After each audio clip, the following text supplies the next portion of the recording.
저 양호열 행정관한테 마이크 좀. 네, 가림막에 네. 계시나요? 네, 네, 나와 가림하겠습니다. 네, 나와 있어요. 네, 질의하겠습니다. 양호열 변호인입니다. 발언할 기회를 한 번만 주시면 좋을 것 같습니다. 관련해서 선서 및 증언 거부와 관련된 발언입니다.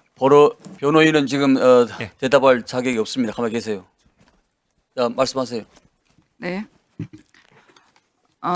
양호열 증인, 네, 지금 소속과 하는 일 좀 말씀해 주시기 바랍니다. 저는 퇴직하고 무직입니다. 네, 그러니까 그동안 경호처 소속으로 있으면서 김용현 그 장관의 비서관으로서 일을 했었죠. 네, 네.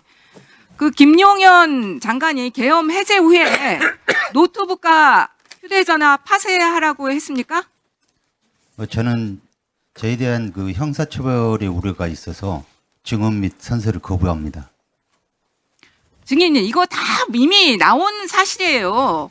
사실 지금 얘기한다고 해서 증인에게 불리할 것은 없습니다. 오히려 여기에서 증언을 거부하는 것이 더 본인에게 불리한 겁니다. 다시 한번 묻겠습니다.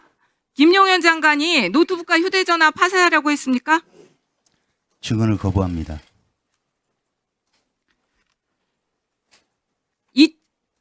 2024년 9월경부터 12월 3일까지 증인의 차량을 이용해서 노상원이 공간 드나들었죠? 증언을 거부합니다. 도대체가 증인 수사기관에서 사실대로 진술했어요? 증언을 거부합니다. 이 언론에 정확하게 난 사실들까지 이 증인들이 참 증언을 거부하는, 국민 앞에 오히려 정정당당하게 얘기해야지 본인에게도 유리한 거예요. 증인 저기 지금 그럼 증거인멸이나 그런 걸로 입건됐습니까? 피의자로 조사받았어요? 증언을 거부합니다.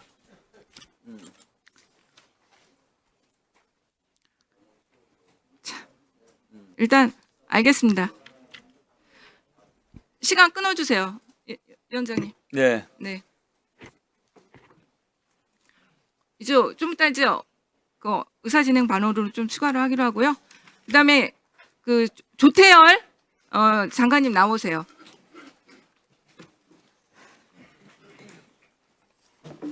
네. 어제 대통령이 헌재에서 최상목 권한대에게 쪽지를 준 거를 부인하는 진술한 거 보셨죠? 들었습니다. 네. 조태열 장관이 지난번 본회의에서 명확하게 9시쯤 도착해서 집무실로 들어가 보니까 너댓 분의 국무위원님이 미리 계셨고 앉자마자 비상계엄 선포를 할 생각이다라고 대통령님이 저에게 말씀하시면서 종이 한 장을 주셨습니다. 그 속에는 외교부 장관이 취해야 할 조치에 관해 간략히 몇 가지 지시사항이 있었고요. 이렇게 진술을 했습니다. 이거 사실대로 진술한 거죠? 네. 네. 이 어제 대통령의 헌재에서의 부인은 조태열 여기 외교부 장관에게 준 쪽지도 사실 부인하는 것과 동일하다고 생각합니다. 대통령이 앞으로 만약 이 부분에 대해서 또다시 질문이 나오거나 진술을 해야 될 때 장관에게 이 쪽지를 준 사실도 부인할 것이라고 생각합니다. 그래도 장관은 정확하게 명확하게 대통령으로부터 쪽지를 받았다 얘기하겠습니까? 가정적인 상황에 대한 질문이기 때문에 그 답변은 적절치 않다고 생각합니다. 저에 관한 주신 종이에 대해서도 부인한다고 단정하기 어렵다고 생각합니다. 그러면 다시 한번 물을게요. 어쨌든 본인이 대통령으로부터 직접 쪽지를 받은 것은 맞다. 맞습니다. 제가 본회의에서 그렇게 답변했습니다. 지금 대통령이 자신의 책임을 면하고자 정말 비굴하게 아랫사람들에게 모든 책임을 미루면서 부인하고 있습니다. 앞으로 그 전략은 저는 모든 헌재 탄핵 사건과 수사되고 있는 나서 기소됐을 때 법정에서도 마찬가지일 것이라고 봅니다. 장관께서도 명확한 입장을 계속해서 밝혀주시길 바라고요. 지금 보니까 그때 너댓분의 국무위원님이 왔다 그랬는데 그 정확하게 그 대통령이 장관님께 쪽지를 줄 때 볼 수 있는 상황 아니에요? 같이 와 있었던 국무위원들이. 뭐 아마 제가 앉자마자 건넸기 때문에 못 봤거나 기억을 못 하실 분들도 많으시리라고 생각합니다.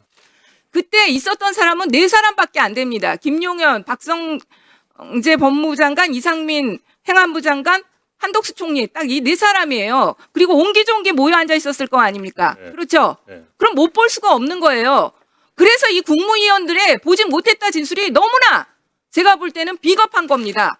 사실 대통령 앉아 있고 그 주변으로 4명이 앉아 있는 거 아닙니까?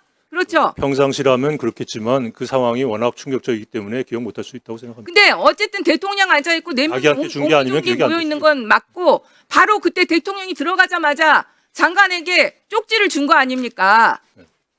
뭐 비밀스럽게 불러서가 아니라 4명이 앉아 있는 자리에서 준 거 맞죠?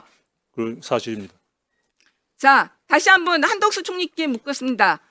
보셨습니까? 안 보셨습니까? 제가 여러 번 말씀을 드렸는데요. 그때 상황이 지금 외교부 장관 말씀하신 대로 굉장히 충격적인 상황이어서 못 봤다? 전체적인 것들이 기억을 하기가 굉장히 어렵습니다. 의원님께서도 그러한 상황을 조금은 이해를 해주셨으면 좋겠습니다. 말이라면은 못 들었을 수 있다는 변명이 통할 수가 있어요. 그런데 5명이 옹기종기 모여 앉아 있는 상황에서 이렇게 종이 주는 걸 못 봤다. 이거는 정말로 말도 안 되는 거죠, 상식적으로. 제가 한 말씀 드리면은 종이를 건네주시는 게 동시에 총리께서 저한테 외교부 장관은 어떻게 생각하십니까? 질문을 하셨습니다. 그래서 저는 동시에 종이를 건네받고 질문을 받았기 때문에 종이 내용을 들어볼 시간도 없이 반대 의견을 그 자리에서 바로 했기 때문에 그 섞여 있는 상황이라서 못 보실 수 있다고 저는 생각합니다. 그러면 더 볼 수 있는 상황이죠. 왜 그러냐면 아니, 대통령한테 제 말을 듣고 듣는 순간에 총리가 질문했다는 거 아닙니까? 아니, 바로 그 의견 교환이 있었기 때문에 그 종이의 존재는 저밖에 인식 못할 가능성이 있다고 저는 생각합니다. 아니요. 그게 상식적으로 그런 것이 아니라 지금 총리가 장관을 보면서 질문을 하는 겁니다. 그렇기 때문에 시선이 같이 가 있는 평시로 거예요. 그래서 생각하시면은 못 볼 수가 없는 거죠. 아예 부인하기로 작정을 했으니까 제가 더 이상 묻지는 않겠습니다. 저 박성재 장관도 못 봤어요? 저는 보지를 못했습니다. 이상민 네, 증감법 3조 제1항 형사소송법 148조에서 증언하지 않겠습니다. 마이크가 켜 있기 때문에 앞으로 좀 당기십시오. 증감법 3조 제1항과 형사소송법 제148조에 의해서 증언하지 않겠습니다. 소환을 하셨기 때문에 나왔습니다.